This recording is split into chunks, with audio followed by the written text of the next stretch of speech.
estructura musculotendinosa en forma de doble cúpula. Es el principal músculo de la inspiración. Desciende durante la inspiración, sin embargo solo se mueve su porción central porque su periferia como origen fijo del músculo se une al margen inferior de la caja torácica. Esta separa la caja torácica de la porción abdominal del cuerpo. El diafragma curva superiormente y forma la cúpula derecha y la izquierda.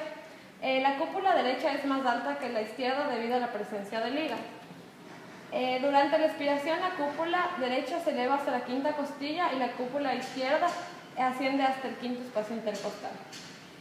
Existen tres porciones en el esternón. La porción esternal, en donde se va a insertar la apófisis sifoides del esternón, una porción costal, que está pegada a las costillas, a los cartílagos costales, y una porción lumbar, que se origina en dos arcos aponeuróticos, los ligamentos arqueado medial y lateral. El diafragma se ramifica en la cara superior torácica e inferior abdominal. Las arterias que irrigan la cara superior del diafragma son las arterias pericardiofrénica y musculofrénica, ramas de la arteria torácica interna, y las arterias frénicas superiores que se originan en la aorta torácica. Las arterias que irrigan la cara inferior del diafragma son las frénicas inferiores, que característicamente son las primeras ramas de la aorta abdominal. Las venas que drenan la cara superior del diafragma son las venas pericardiofrénicas y musculofrénicas, que drenan en las venas torácicas internas, y en el lado derecho en la vena frénica superior, que luego drena en la vena cava inferior. Las venas que drenan la cara inferior del diafragma son las venas frénicas inferiores. De las caras torácicas y abdominal del diafragma se comunican libremente. Es por eso que se puede traspasar la infección de la cara torácica a la abdominal. Los nódulos linfáticos diafragmáticos anteriores y posteriores se encuentran en la cara torácica del diafragma. Estos van a drenar en los nódulos linfáticos paraesternales, mediastínicos posteriores y frénicos. La función motora del diafragma procede de los nervios frénicos derecho e izquierdo. Estos nervios se originan en los ramos anteriores de los segmentos medulares C3 y C5. Los nervios frénicos también aportan la mayor parte de la inervación sensitiva, dolor y propriocepción del diafragma. Y las porciones periféricas del diafragma reciben su inervación sensitiva de los nervios intercostales y de los subcostales. El diafragma, como ya sabemos, separa la cavidad torácica de la cavidad abdominal. Sin embargo, por tres orificios principales pasan diversas estructuras. Tenemos a nivel de T8, T9, tenemos el orificio de la vena cava inferior.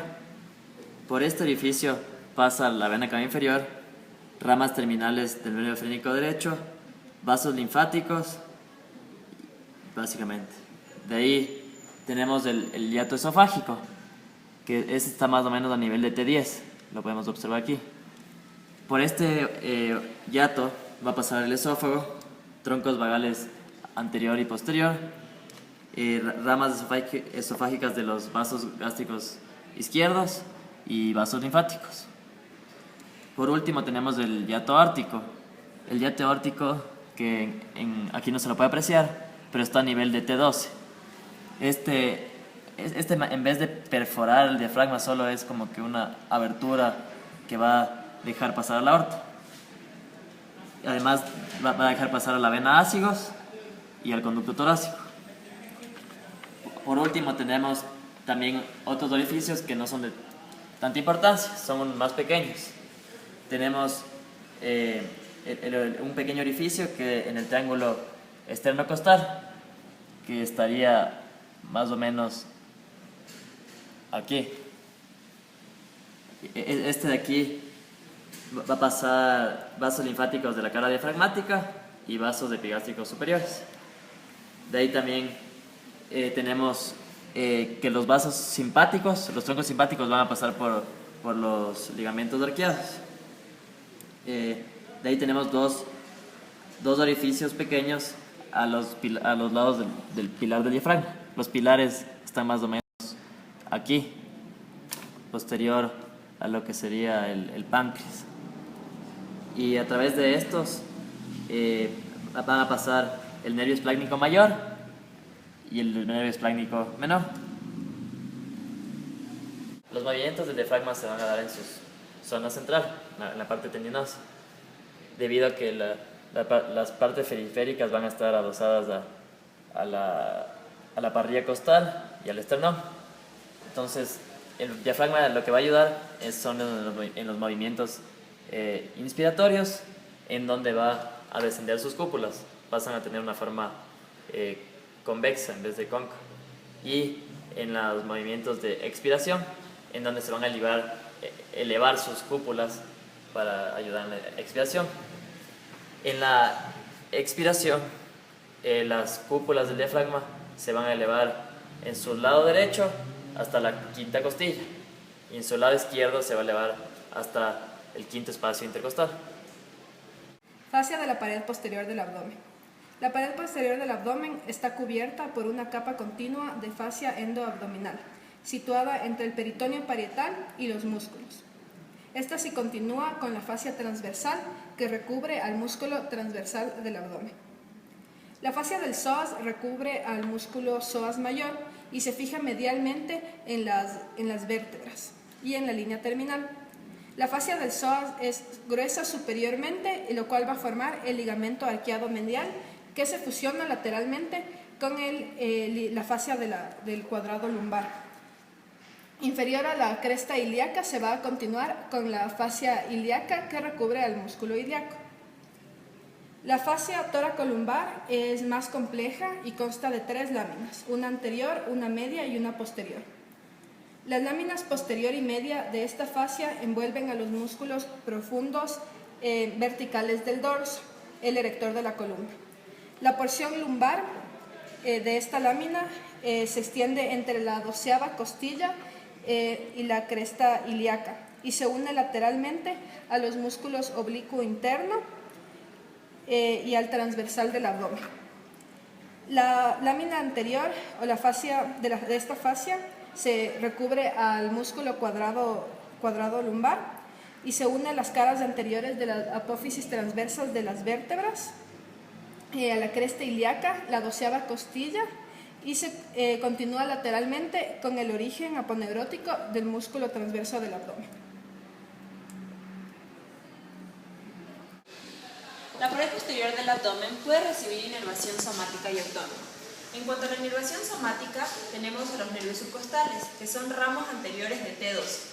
Estos pasan posteriores a los ligamentos arqueados laterales y discurren inferolateralmente sobre la cara anterior del cuadrado lumbar, para inervar a los músculos oblicuo externo y la piel de la pared anterolateral del abdomen.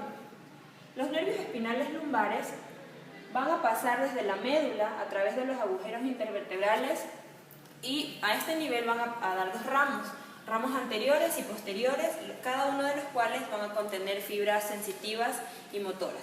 En cuanto a los ramos posteriores, van a inervar a los nervios profundos del dorso y a la piel del dorso. Y en cuanto a los ramos anteriores, van a inervar la piel y los músculos de la porción inferior del tronco y el miembro inferior. Y por último tenemos al plexo nervioso lumbar, que va a ser una red nerviosa que está constituida por ramos comunicantes grises de los troncos simpáticos. Y a continuación se van a mencionar los ramos que da este plexo nervioso lumbar.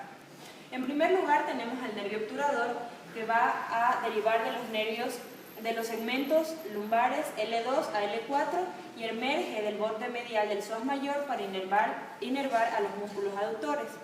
El nervio femoral, que va también a salir de los segmentos medulares de L2 y L4 para emerger por el borde lateral del psoas mayor y dar inervación al músculo ilíaco, a los flexores de la cadera y a los extensores de la rodilla. Tenemos también al tronco lumbosacro, que van a derivar de los segmentos medulares de L4 a L5 y van a participar en la formación del plexo sacro. Los nervios ilioinguinales e iliohipogástricos van a originarse como ramos anteriores de L1 y van a inervar a los músculos abdominales y a piel de las regiones púbica e inguinal. Tenemos al nervio génitofemoral, que va a derivar de los segmentos medulares de L1 y L2 para atravesar la cara anterior del psoas mayor y dividirse lateralmente en los ramos femorales e inguinales. Y por último tenemos al nervio cutáneo femoral lateral, que va a derivarse de los nervios de los segmentos medulares de L2 y L3 para inervar a la cara anterolateral del músculo. Irrigación arterial de la pared posterior.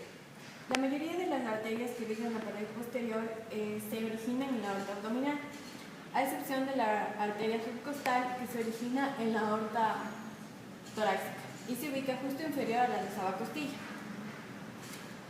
De superior a inferior, las relaciones que tiene la aorta abdominal con otras estructuras son: primero, la parte horizontal del duodeno. También tiene relación con el páncreas y el conducto linfático. Empieza en el hiato aórtico, justo en la división del diafragma, y esta irá del nivel de T12 a L4. La bifurcación se da a nivel de las crestas ilíacas y la aorta abdominal se va a dividir en dos ramas. La ilíaca común derecha y la ilíaca común izquierda. Estas irán descendiendo hasta por el borde lateral del músculo psoas de ambos lados y se dividirán en dos ramas: ilíaca externa y ilíaca interna. La ilíaca interna entra directamente a la pelvis y la ilíaca externa se va a dividir en epigástrica inferior y circunfleja ilíaca profunda. Las ramas de la aorta abdominal se pueden dividir en viscerales, parietales, pares e impares. Desde la porción superior podemos encontrar las viscerales pares, que son las suprarrenales, tenemos justo encima de los riñones, la renal y las arterias gonadales. Luego la otra división son las ramas viscerales impares, que salen a nivel de T12, el tronco celíaco, a nivel de L1 y L3, lo que es la mesentérica superior y la mesentérica inferior. El ramo parietal pares se dividen en dos: las arterias frénicas inferiores y las arterias lumbares, que salen a nivel de las vértebras lumbares. Y por último tenemos las ramas parietales impares, de donde sale la rama sacra media, que va a ayudar a irrigar lo que es la región del sacro. Las venas de la pared posterior del abdomen son tributarias de la vena cava inferior. La vena cava inferior es la vena más grande del cuerpo humano y carece de válvulas. La vena cava inferior recibe sangre de los miembros inferiores, del dorso, de la pared abdominal y de las vísceras abdominales y pélvicas. Toda esta sangre pasa antes por el sistema porta y de ahí va hacia la vena cava inferior por las venas hepáticas. La vena cava inferior se encuentra anterior a la vértebra L5, a nivel de las crestas ilíacas comunes. ¿Ya? A la derecha del plano medio, a 2.5 centímetros de la bifurcación de la aorta, podemos ver a la vena cava inferior. Ya, la vena cava inferior también se encuentra a la derecha de los cuerpos vertebrales L3, L4 y L5. Se encuentra sobre el psoas mayor y a la derecha de la aorta. La vena cava inferior pasa por el orificio de la vena cava en el diafragma. La vena cava inferior está dada por la unión de las venas. La vena ilíaca común está dada por la unión de las venas ilíaca externa y la vena ilíaca interna.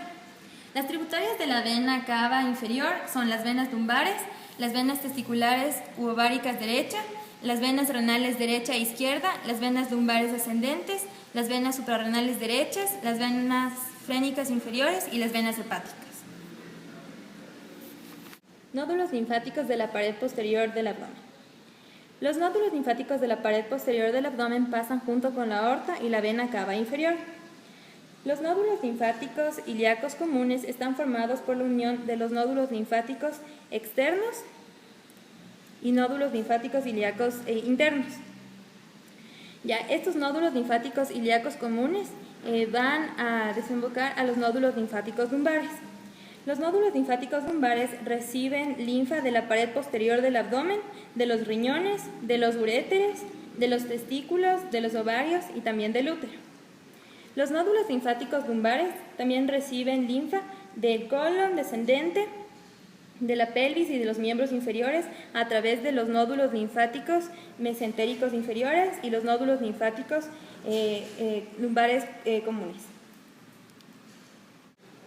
El linfa de los vasos linfáticos lumbares va hacia la cisterna del quilo, que es un engrosamiento fino del saco inferior del conducto torácico. El conducto torácico recibe linfa de todo el cuerpo excepto del cuadrante superior derecho. Y esta linfa va hacia el ángulo venoso izquierdo.